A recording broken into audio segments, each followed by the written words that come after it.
Usually, when Western people hear that an Oriental practices meditation, he asks, "What do you meditate on?" And that question puzzles a Buddhist or a Hindu, because you don't meditate on anything any more than you breathe on anything. You breathe, and in the same way you meditate. The verb is in a way intransitive. Meditation is the act of allowing one's thoughts to cease.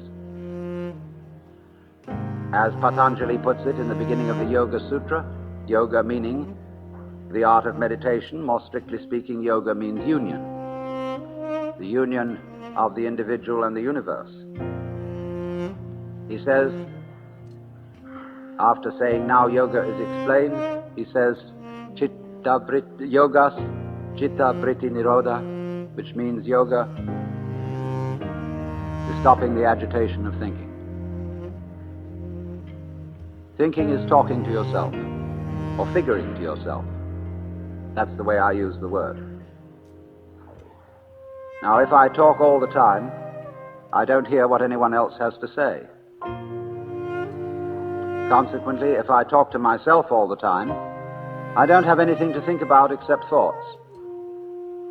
There is no interval between thoughts during which I can come into touch with reality, that is to say, the world which thoughts represent, as words represent events, or as money represents wealth.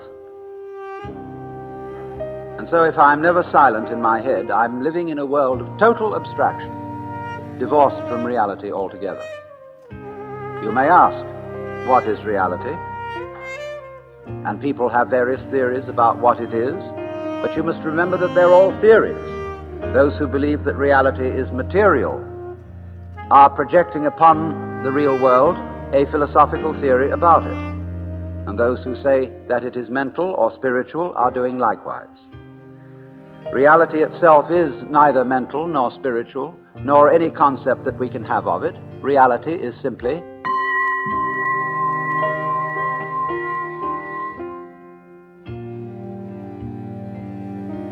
or anything else, non-verbal, and words are reality insofar as they are noises.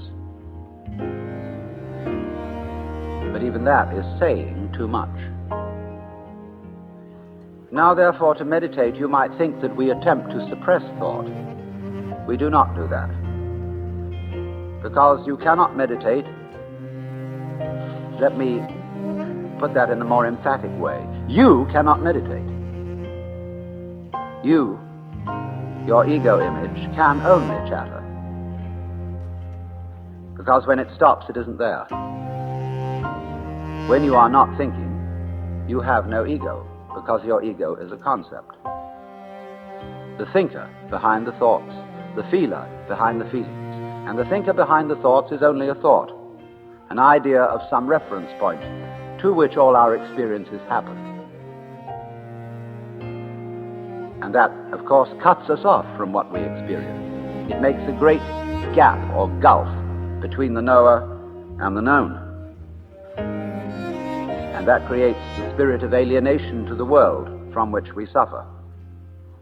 Conflict, hate, domineering spirit arise from that basic division. So when you come to an end of thought, and you don't know how to meditate, you don't know what to do with your mind, nobody can tell you, then thinking comes to an end naturally. And you just watch. You don't ask who watches, because that merely arises from the fact that in grammar every verb has to have a subject by rule. That is not a rule of nature, it is a rule of grammar. In nature there can be watching without a separate watcher, just as there can be flashing without something called lightning that does it. The lightning is, of course, the flashing. So when you realize that you've come to your wit's end, you can begin meditation. Or meditation happens, and that is, happening is the watching simply of what is.